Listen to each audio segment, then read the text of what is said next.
नमस्कार. आजचा विषय हा थोडासा सार्वजनिक आहे.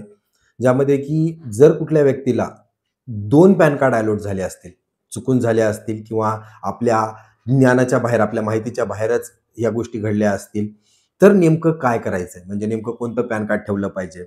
कोणतं पॅन कार्ड वापस केलं पाहिजे? वापस करताना काय प्रक्रिया आहे? त्यामध्ये तुम्हाला किती दंड आहे का? किती चार्ज लागू शकतात? किती वेळ लागू शकतो? आणि त्यानंतर पाहिजे ते पॅन कार्ड कसं लिंक करायचं आधारसोबत, या सगळ्या गोष्टीची सविस्तर चर्चा आपण या व्हिडिओमध्ये करणार आहोत. त्यामुळं व्हिडिओ शेवटपर्यंत पहा आणि तुमच्या त्या मित्रासोबत शेअर करा, ज्याला की अडचणी येत आहेत. पाहिजे ते आधार कार्ड पॅनसोबत लिंक होत नाही किंवा एका वेळेस 2-2 पॅन कार्ड असल्यामुळं तुम्हाला संभाव्य दंड जो 10,000चा आहे, त्यापासून तुम्हीही वाचाल आणि तुमच्या मित्रालाही वाचवू शकाल. चला तर मग माहितीला सुरुवात करूया. सर्वप्रथम हा प्रश्न पडतो, की नेमकं एकाच व्यक्तीला 2 पॅन कार्ड मिळतात का? कारण मिळत असतील तर सर ते अगोदर सांगा. कारण आमचं ऑलरेडी बऱ्यापैकी पॅन कार्डवरती बरंच सिबिलचा गोंधळ झालेला आहे. आम्हाला नवीन पॅन कार्ड पाहिजे. तर तसं नाहीये. एका व्यक्तीला एकच पॅन कार्ड मिळतं. एका आधारला एकच पॅन लिंक असतं. मग तुम्ही म्हणाल, की मग हा व्हिडिओ कशासाठी बनवलाय? कुणासाठी बनवलाय?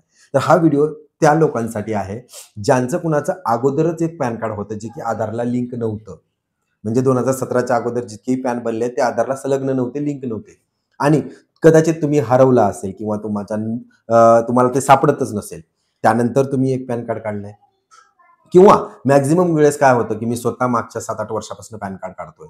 ऑपरेटर्सच्या चुकीमुळं जरी दुरुस्तीसाठी तुम्ही पॅन कार्ड दिला असेल, तर ऑपरेटरच्या चुकीमुळं होतं काय, तो दुरुस्तीचा फॉर्म भरण्याच्या ऐवजी नवीनचा फॉर्म भरतो आणि नवीनच पॅन कार्ड येऊन जातं आणि तेच पॅन कार्ड आधारलाही लिंक होतं.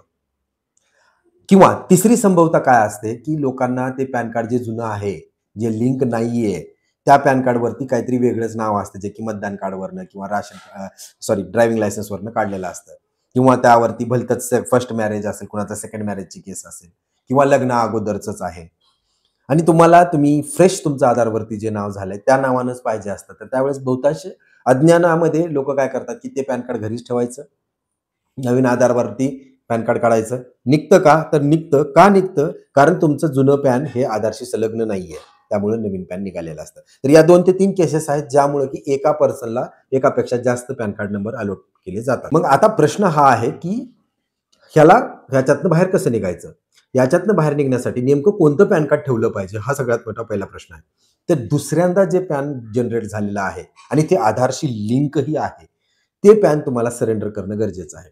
खरं पाहायला गेलं तर ते आता आधारला लिंक झालंय. जुनं पॅन कार्ड तुम्ही सरेंडर करायला पाहिजे होतं. परंतु इन्कम टॅक्सचा नियम काय सांगतोय?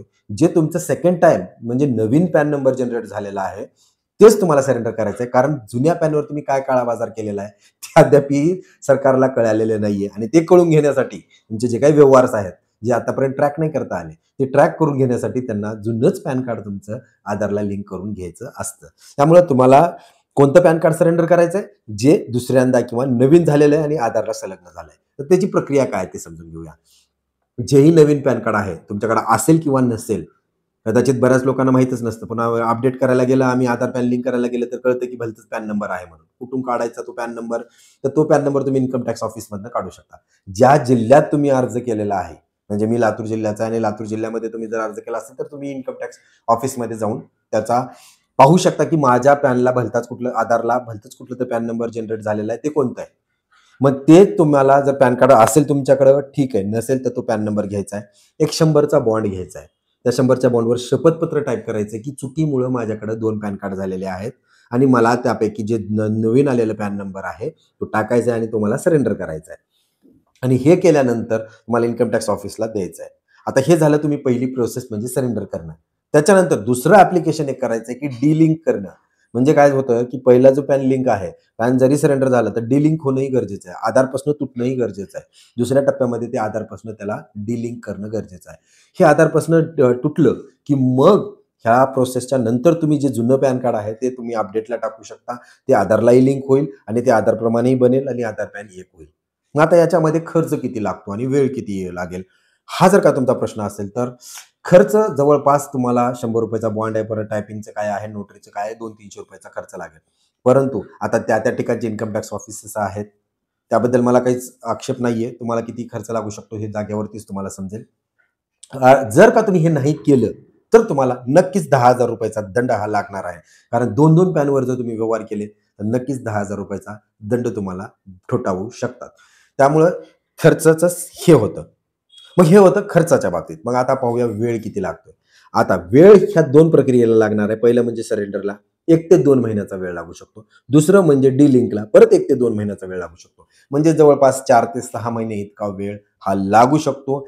माझा वैयक्तिक अनुभव आहे. बरेच सारे पॅन कार्ड्सनी सरेंडर करायला जे शेतकरी आहेत, ज्यांच्याकडे 2-2 पॅन कार्ड झाले त्यांच्याशी मदत केलेली आहे आणि त्याचा वेळही भरपूर लागलेला आहे. हे कसं समजतं की डी-लिंक झालंय? तर त्यासाठी एकच पर्याय आहे. जुनं पॅन कार्ड परत अपडेटला टाकायचं. ज्याही वेळेस मी अपडेटला टाकतो आणि तो ॲक्सेप्ट फॉर्म झाला, तर समजून घ्यायचं की पहिलं बंद झालाय, दुसरं लिंक होऊन येईल. तर ही होती माहिती. नेमकं एकापेक्षा जास्त पॅन कार्ड काढता येतात का? जर एकापेक्षा काढता तर येत नाहीत. जर जनरेट झाले असतील तर काय करता येईल? आणि त्याच्यासाठी प्रोसेस काय आहे? खर्च किती आहे? वेळ किती आहे? आशा करतो ही माहिती तुमच्यासाठी अत्यंत उपयुक्त ठरणार आहे. अशाच नवनवीन अपडेट्ससाठी चॅनलला सबस्क्राईब करायला विसरू नका. धन्यवाद.